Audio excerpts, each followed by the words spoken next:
Hello, my name is Jonathan Koulouras. It is February 15th, 2015, and I am interviewing Dorothy Gummersall at the Hillary House National Historic Site for the Let's Talk project.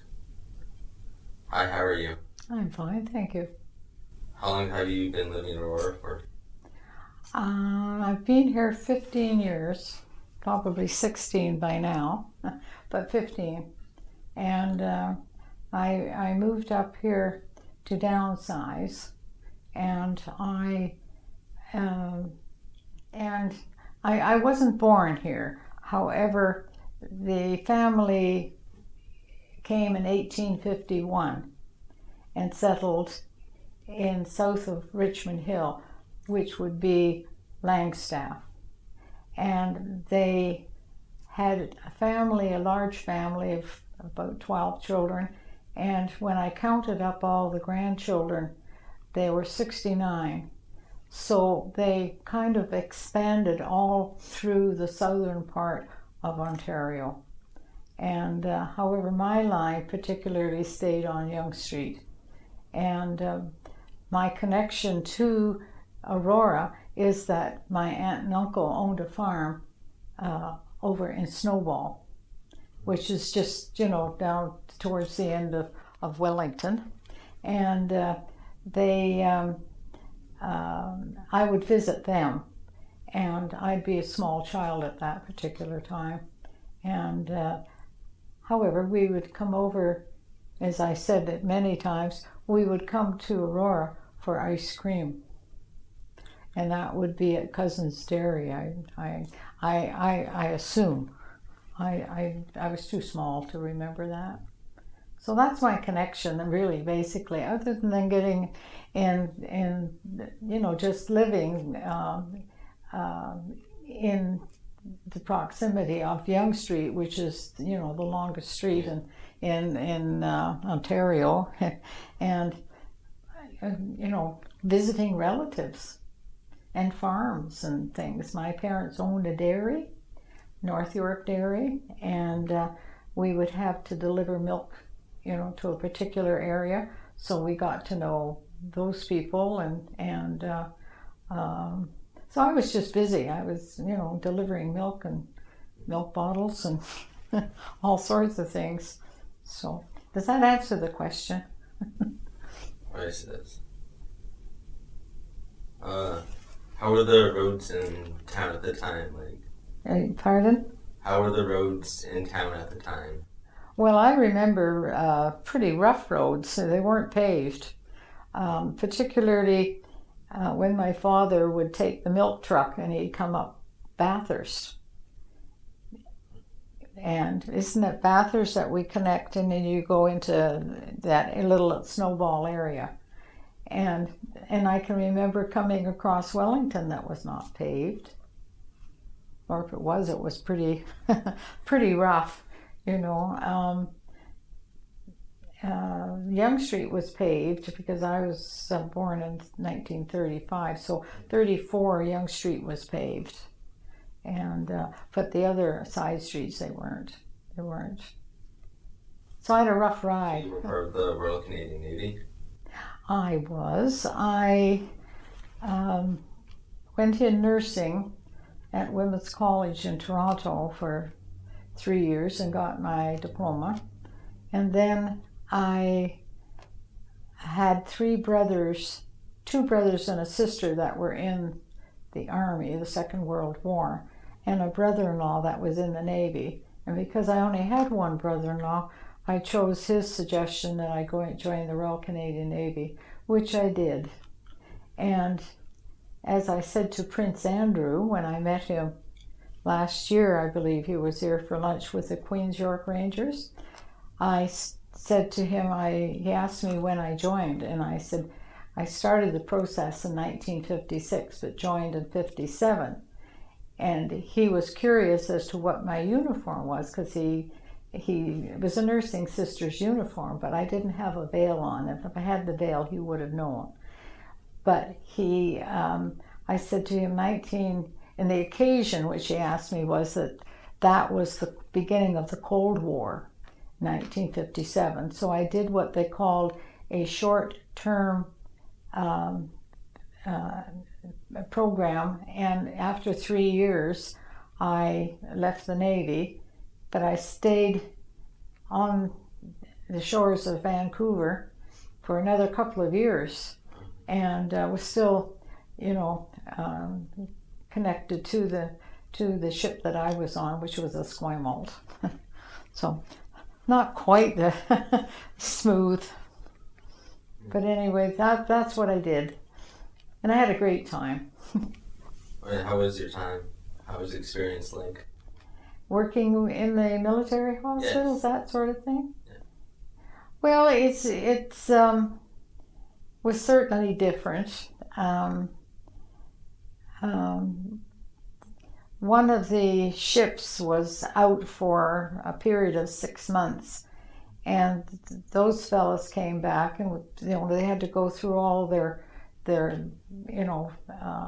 physicals again, and we got a lot of injuries too that happened when they decided to slide down in the ships, as to taking the steps one by one. They would slide and they'd hit the bottom, and you'd get broken ankles. And yes, we had a lot of surgery and medicine. Yeah, I could tell you a terrible tale, but I won't. It was my first exposure to an individual, which we thought it was a kidney problem, but it actually turned out to be an infestation internal of roundworms. And I was there when he vomited, and by the time I got to put it in a bottle and save it, sort of thing, it scared the life out of me, because it poked its little head up like that and looked at me, and I was holding my breath. And however, I finally got it in the jar, and I'm calling the doctor really fast, and he said, "Oh, that's what the problem is." So he got all sorts of medications to get rid of them. But that was my first introduction to something you read about, but I never expected to see it. Yeah, that was scary stuff. How has the area changed around Aurora throughout the years? Well, I think we've increased our population. I worked for a while at the front desk of the town of Aurora, for Info Aurora. We were there for 10 years, and I was able to, watch the population increase in the various areas. And I think mainly that's Aurora is still a small town in many ways, and however, we'll see what the future brings for us. Yeah. Regarding your family history, Stevenson family. Well, that's that got me interested in genealogy. And I was told as a child that we were related to the father of the railways, George Stevenson. And a cousin had already done a bit of history and produced a book, but he didn't have any verification in the book as to where he got his information from. So I took the book and then started to do my own in research, and we didn't have a computer at that time either, so it was a lot of talking again and a lot of going to cemeteries and church records and that sort of thing. I could only do so much because I was widowed quite young, and I had 3 children to raise on my own, so I didn't have a great deal of time, but I worked away at it. And I, to this day, cannot find any verification that that's true, other than having met another side of the family. And that happened to be the forensic or the pathologist rather at York Central, and he turned out to be a cousin. And so he wanted to know the same thing. Are we related? And so since we were connected that way, then I said, well, it seems to point that we were, but I couldn't get. And then I have cousins that are out in Alberta, and they say the same thing.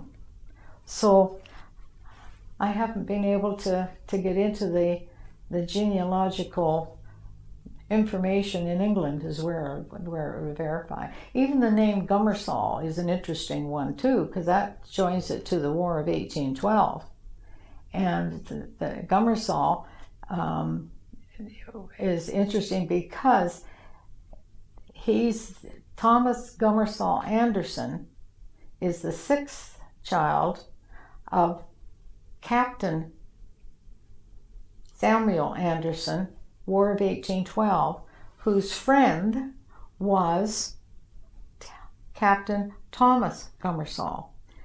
Those two men married sisters.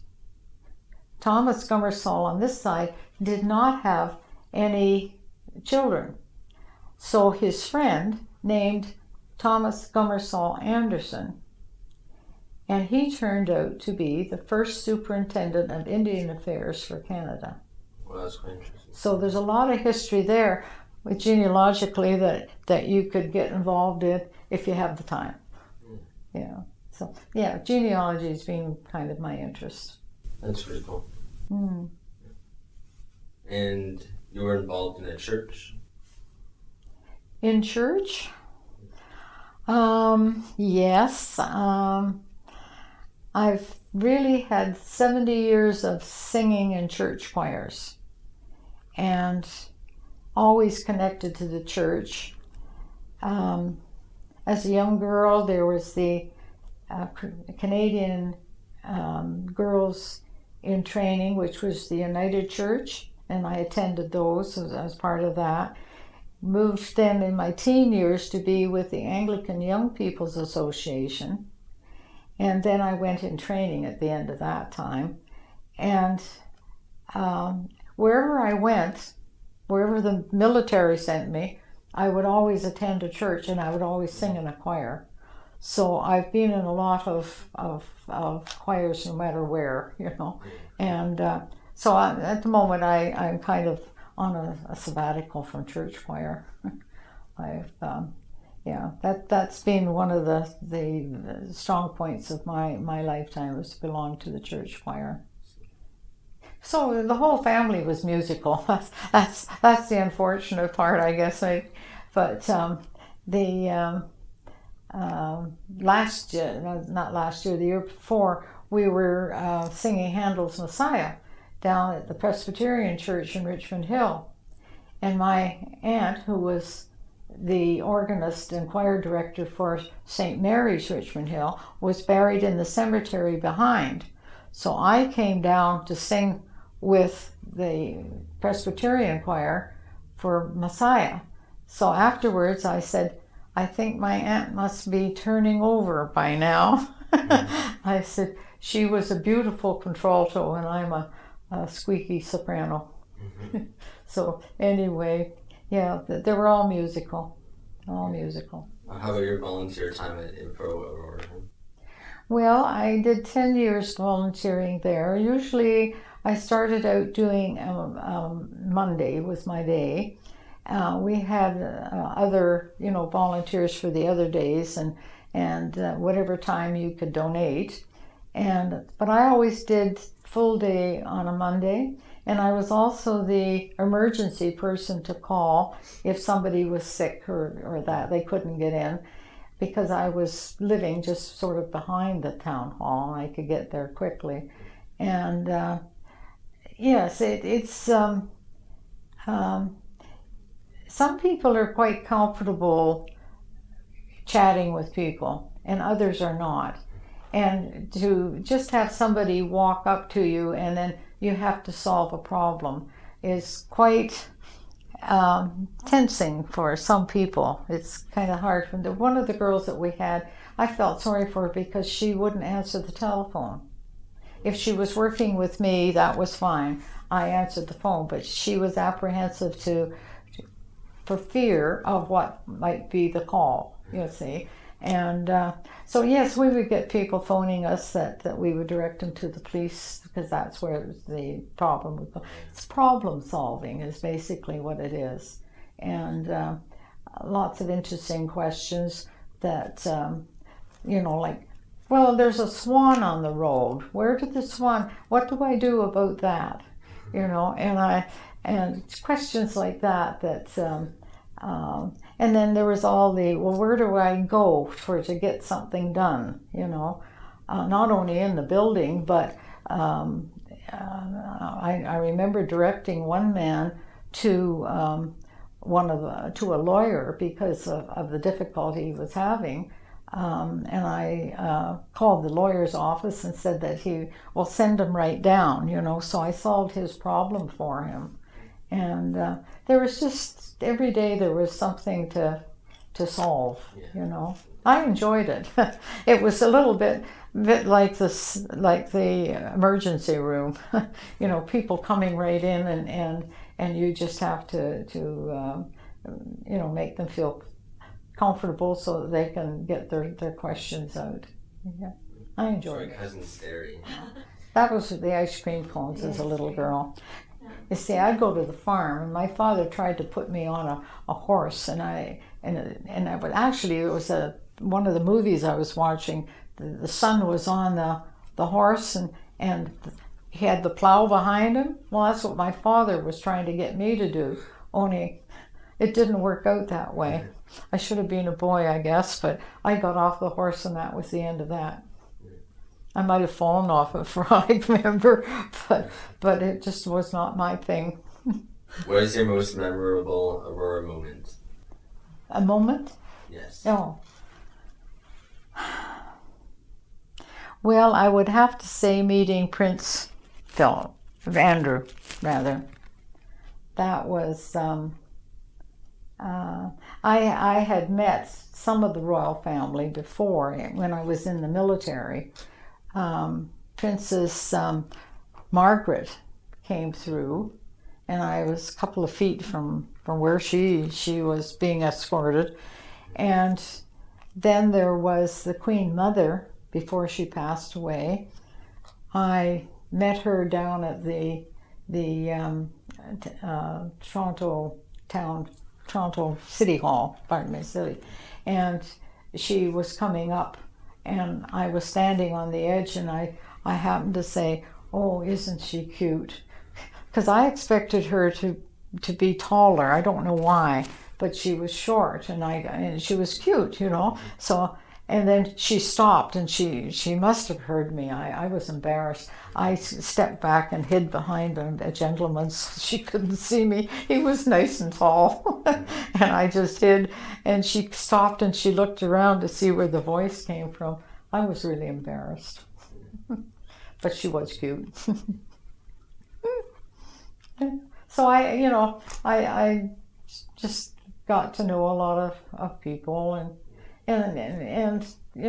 dignitaries particularly. When I was in the military, I flew back and forth. I had 9 trips across Canada, some to come home, and some I flew with the Lieutenant Governor of British Columbia, Mr. Perks, and they made room on many flights if I wanted to fly, and it was all free. And I flew down to Washington, D.C., and I flew with an Air Vice Marshal. And believe it or not, we landed beside and taxied beside Khrushchev's from Russia, his airplane. So there was lots of security around. So it was kind of exciting. And so I got to know people that way, and they were very, very respectful. Everybody has been, in the military, to the nursing sisters. They were highly prized, So I was honored, really. to belong. And I still see the nurses, at Camp Borden. Yeah. And I go up for Remembrance Day.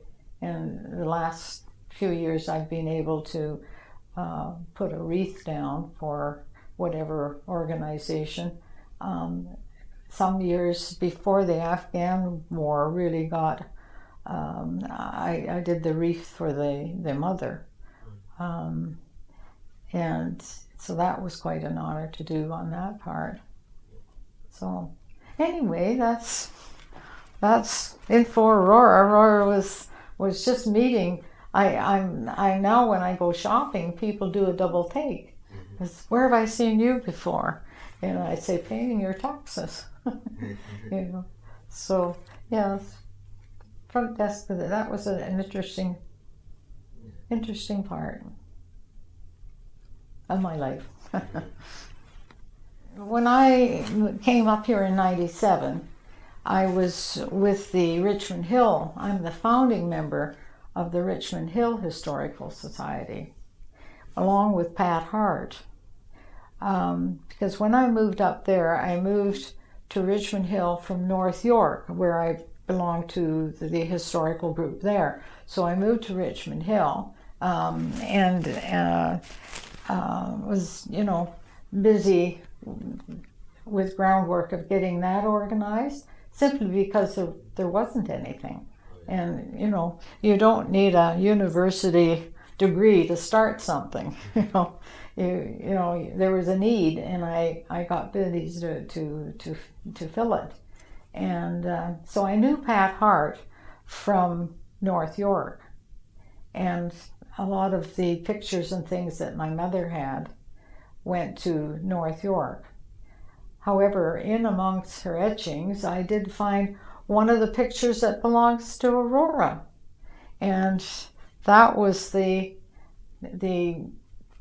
which I've given them the Historical Society here has a copy somewhere, but the original picture, I was curious as to why my mother had it in her etchings. And it was my daughter who was looking at the picture one day with the light shining on the picture, and the picture had a dot on one of the men. And so I took it from my daughter and I looked and I said, "Oh, that's Uncle Charles." Like this, and that's my father's brother. However, I had 3 Uncle Charles. However, it was the Uncle Charles Stevenson. And so and then it dawned on me that I always had nice shoes when I was a little girl. The little black shoe that would come across your top of your foot and